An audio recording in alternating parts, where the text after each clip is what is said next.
Quand on pense streaming, on pense forcément à Twitch en premier lieu. Mais à côté de ça, il y a aussi Hitbox et maintenant YouTube Gaming qui vient d'arriver. L'avantage de YouTube Gaming est qu'il n'y a pas besoin d'avoir un partenaire avec Twitch pour pouvoir choisir la qualité de son stream. C'est-à-dire que vous pouvez directement être en 2K 60 fps sur votre stream si vous voulez. Mais comment vous réglez ça et surtout comment vous savez à quelle résolution vous pouvez mettre grâce à votre connexion? Eh bien aujourd'hui on va apprendre à bien mettre en place son stream de manière simple et extrêmement rapide.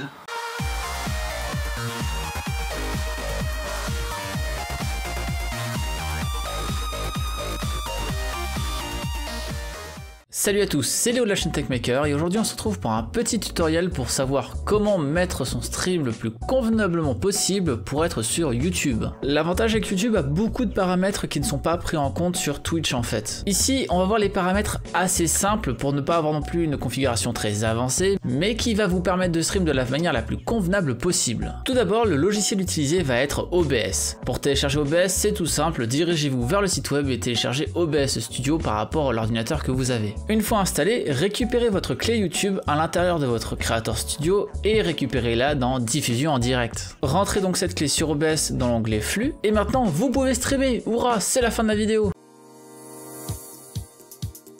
Non, bon ok, il y a encore quelques paramètres à prendre en compte pour avoir un stream de bonne qualité. Maintenant, il va falloir gérer la résolution ainsi que le nombre de FPS qu'il y aura sur le stream. Mais du coup, comment calculer ça par rapport à sa connexion? Eh bien en fait, c'est tout simple. Rendez-vous sur Speedtest et faites un test de votre débit. Regardez votre débit montant. Attention à ne pas prendre votre débit descendant car cela n'a rien à voir pour faire du streaming. Une fois que vous avez votre débit montant sur ce site, récupérez-le, ouvrez la calculatrice et multipliez-le par 0,8. Cela va permettre en fait de gérer les différentes intempéries qu'il pourrait y avoir sur la ligne par exemple. Et du coup ne pas avoir de perte d'image si la connexion est un petit peu plus faible par moment. Une fois que vous l'avez fait, vous avez donc un nombre qui va ressortir et du coup sur ce nombre il faudra retirer 160 pour le débit audio et vous pourrez le mettre à l'intérieur de votre débit vidéo. C'est tout simple. Et du coup la dernière étape, mais comment je choisis ma résolution finalement ainsi que mes FPS par rapport à ce que j'ai comme chiffre? Eh bien YouTube a une page dédiée qui va permettre de savoir quoi choisir. Sur cette page vous allez avoir toutes les résolutions et tous les framerates possibles. Et à côté de ça vous allez avoir le débit vidéo qui est recommandé. Donc essayez de trouver votre débit vidéo sur cette page et comme ça vous pourrez avoir la résolution parfaite pour votre configuration. Je vous donne quand même une astuce, préférez avoir un nombre de FPS plus grand, que ce soit 60 plutôt que 30 FPS, plutôt qu'une grande résolution. Par exemple, si vous avez le choix entre 720p 60 FPS et 1080p 30 FPS, prenez la première solution. Une fois que vous avez trouvé la résolution qui vous convient, il suffit juste de la rentrer dans l'onglet vidéo d'OBS, d'appliquer tout ça, et enfin vous pouvez rajouter tout ce qu'il y a dans votre scène. Sur ce tuto, je ne vais pas vous expliquer comment fonctionne une scène OBS, mais c'est assez simple, vous rajoutez vos images, vos captures d'écran, vos captures de jeu, c'est assez intuitif. Et derrière, il ne vous suffit juste plus que de lancer le stream